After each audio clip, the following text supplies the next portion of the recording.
Lecture 77 is principal axes. Just a quick review, a very short lecture just to remind you what principal axes are and sometimes why they're useful. So in general, when you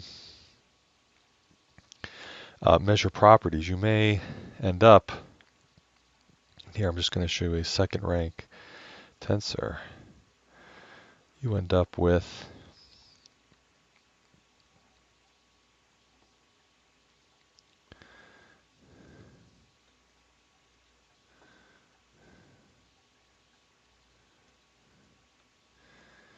the following property tensor. Now in general, if you just measure this, it's not necessarily going to be aligned with the axes that are crystallographically important. So in other words, um, let's suppose that I have our famous reference frame that we normally would have. We could have sort of a high symmetry element. Let's say it's a monoclinic, not that high symmetry, but I've got one important axis, which is probably a good way to demonstrate this. So imagine I have one important axis in the crystal, the twofold axis for the monoclinic, and it's just sitting off like that. So I'm going to end up with a, uh, a filled tensor like this, and it's not going to be clear on how I can resolve this unless I somehow think of getting maybe this aligned uh, with this axis. So one thing you could say is, well, if I have the aij associated in this frame, right? Is there a way to find from this set of vectors the situation where I would have, let's call it S3, S1 and S2, such that I could end up with a diagonalized matrix where, diagonalized tensor where I only have, the properties aligned along the axes that I think they are, so I can diagonalize this. And so the way to do that is do the following.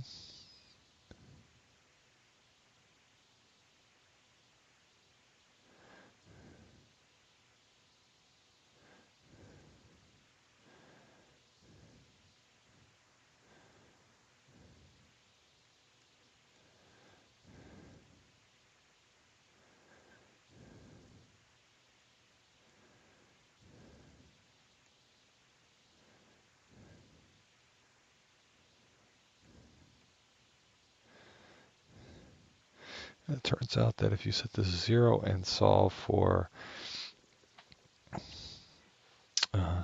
and solve this for 0, then you'll end up with a way to make the principal axes have S1, S2, S3 be formed along these elements. Just to show you how that would carry out,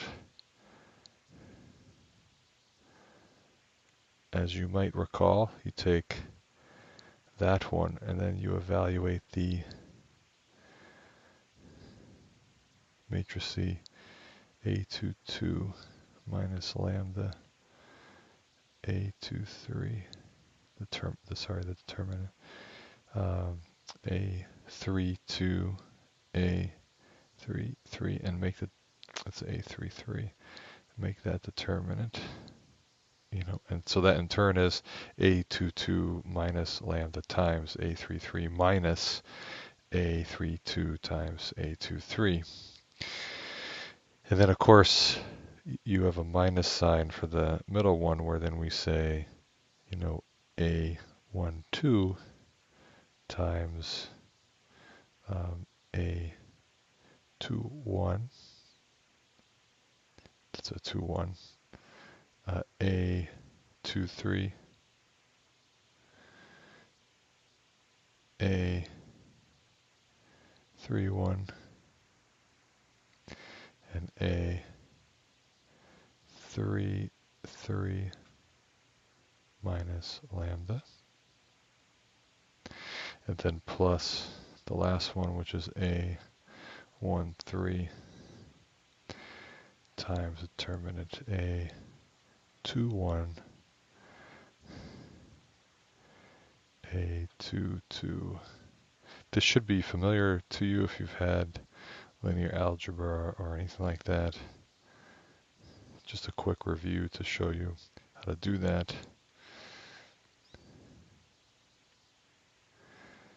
And all that equals 0. So remember that you're taking essentially this one, and you're taking the value of this determinant. Then you subtract this one times these guys in the determinant, and then the last one you add again, take the value of this determinant. So it's only the middle one that has the minus sign. And these generally give you cubic equations, and you solve for them. Of course, one could do a simple proof that the diagonal is a diagonal, kind of self-evident. But if we took something that had S1 in it, S2 and S3, and sent it through this procedure,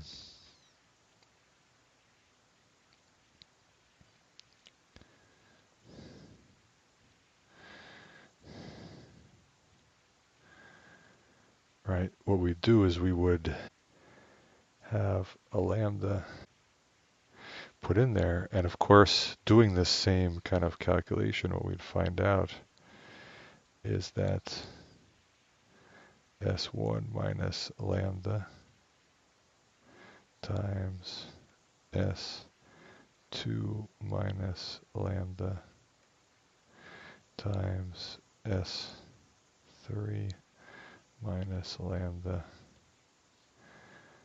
equals 0.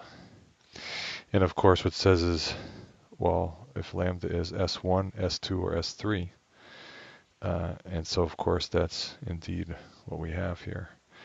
And so that is just a little self-evident proof that principal axes solve this equation that you see here. So again, that's just to take a random set of numbers that you have put here and then rotate it into a diagonal matrix. A diagonal tensor, so that the principal axes are lined up. And of course, in such a situation, all of your properties are much more defined because you are much easily defined because there's no other elements off axes.